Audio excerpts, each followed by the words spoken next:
Hello everyone and welcome to my YouTube channel.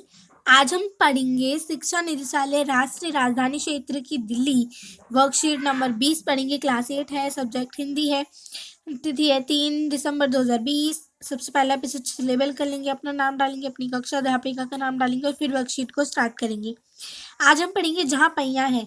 इसका एक part हम पिछली वर्कशीट में देख चुके हैं, तो हम इसका आगे का पार्ट देखते हैं।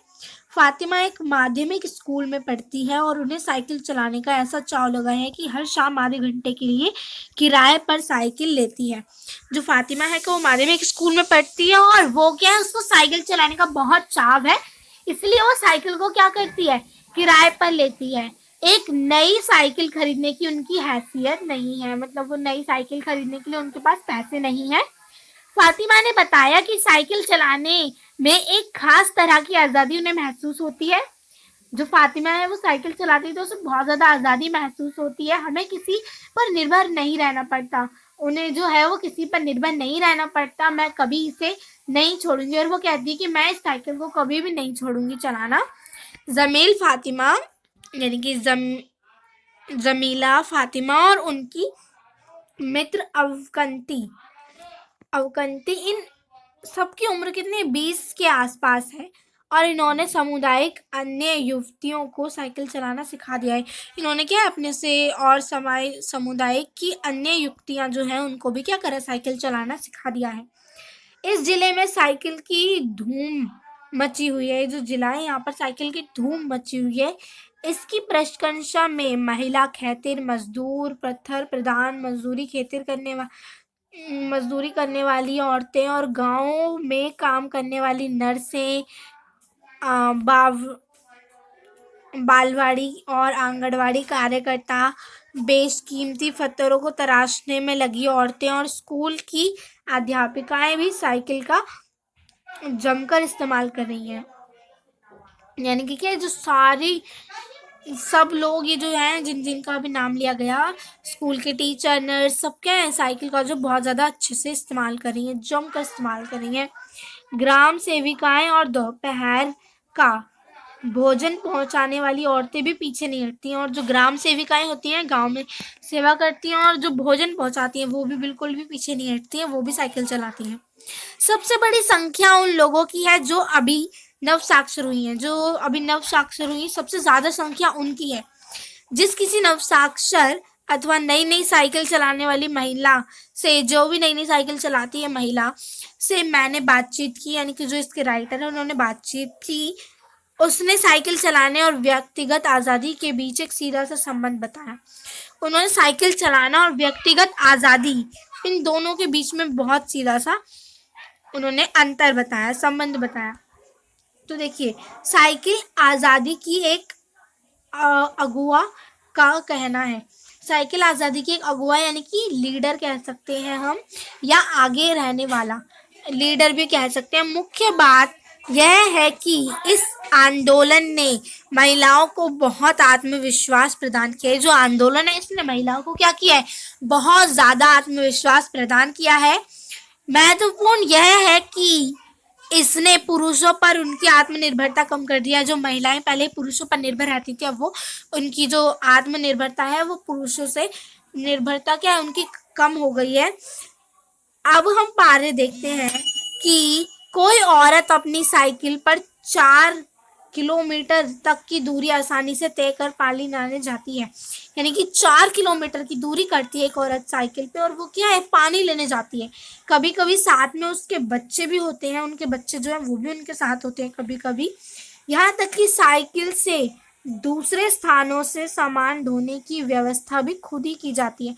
अब महिलाएं क्या, साइकिल से दूसरे स्थान से भी सामान लाने की व्यवस्था वो खुद ही करती हैं। लेकिन यकीन मानिए, जब उन्होंने साइकिल चलाना शुरू किया तो उन पर लोगों ने जमकर प्रहार किया। मतलब उन पे क्या हुआ, लोगों ने जमकर प्रहार किया, क्योंकि पहले लड़कियों को साइकिल चलाने नहीं देते थे औरतों को, तो उन पे क्या लोगों ने जमकर प्रहार किया, जिससे क्या हुआ, उन्हें झेलना पड़ा। गंदी गंदी टिप्पणियाँ की, जो गंदी गंदी टिप्पणियाँ बोली उन्हें की गई। लेकिन धीरे धीरे साइकिल चलाने को सामाजिक संस्कृति मिली।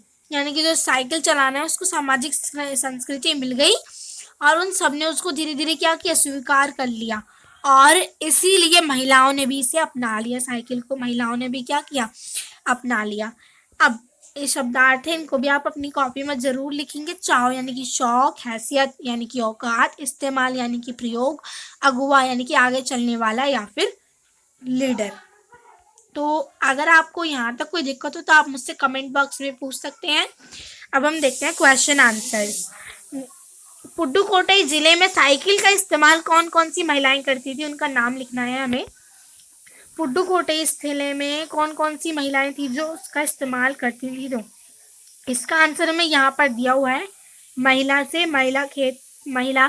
खेतीहर, मजदूर, भत्तर खदाने में मजदूरी करने वाली औरतें, गांव में काम करने वाली नर्सें, बालवाड़ी और आंगनवाड़ी कार्यकर्ता, बेशकीमती पत्थरों को तराशने में लगी औरतें और स्कूल की अध्यापिकाएं भी साइकिल का जमकर प्रयोग कर रही हैं। ये हो जाएगा आपका आंसर नंबर 1। इसको आप पूरा ही लिखेंगे। अब हम करते हैं क्वेश्चन नंबर 2।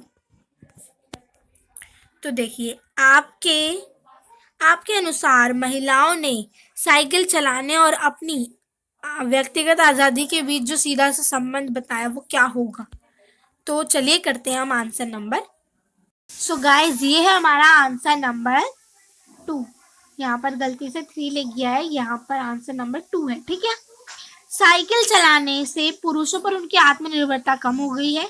जो उन्होंने हमें बताया था कि साइकिल चलाने से उनकी आत्मनिर्भरता पुरुषों पर कम हो गई है। वह किसी पर निर्भर नहीं है और साइकिल चलाकर अपना कार्य वो खुद कर सकती हैं। उनके अंदर क्या है, आत्मविश्वास और आत्मनिर्भरता आई है। तो ये हो जाएगा हमारा आंसर नंबर 2। अब हम करते हैं क्वेश्चन नंबर 3। अब हम देखते हैं क्वेश्चन नंबर 3। पुडुकोट्टई की महिलाओं में साइकिल चलाने से आत्मविश्वास व आत्मनिर्भरता कैसे आई होगी, कल्पना करना है और हमें लिखना है इसका आंसर। तो चलिए हम करते हैं आंसर नंबर 3।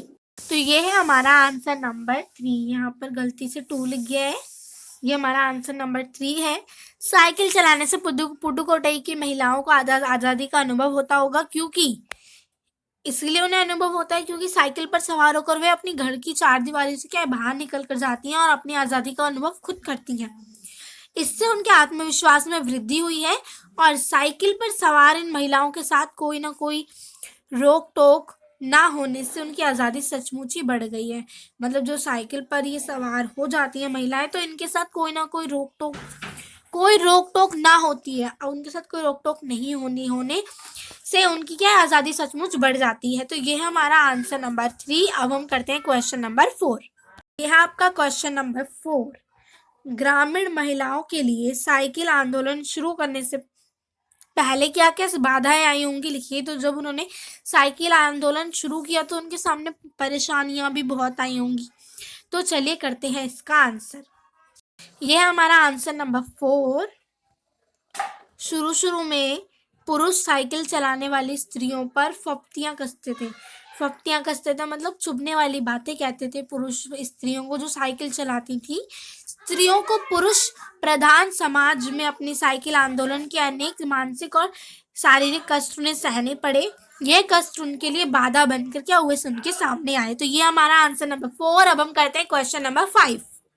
तो ये हमारा क्वेश्चन नंबर 5 है। गतिविधि है जो कि यदि पहिया नहीं होता तो क्या होता, कल्पना कर अपने बड़ों से सहायता लें और करें। तो चलिए करते हैं हम इसका आंसर। मैं आपको एग्जाम्पल के तौर पे करा रही हूँ, पर इसका जो आंसर है उसे आप खुद ही करेंगे। तो चलिए करते हैं आंसर नंबर 5। तो ये हमारा आंसर नंबर 5 है। पहिए ने हमारी जिंदगी को नई उड़ान दी है। अगर पहिया ना होता तो यातायात के साधन ना होते और हमारी जिंदगी इतनी आसान नहीं होती। छोटे से काम को करने के लिए हमें घंटों लग जाते और समय की बर्बादी होती। तो ये हमारा आंसर नंबर 5 है।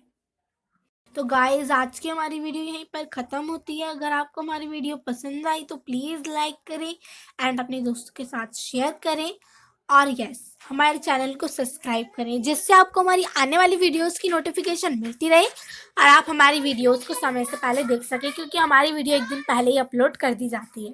Thank you for watching.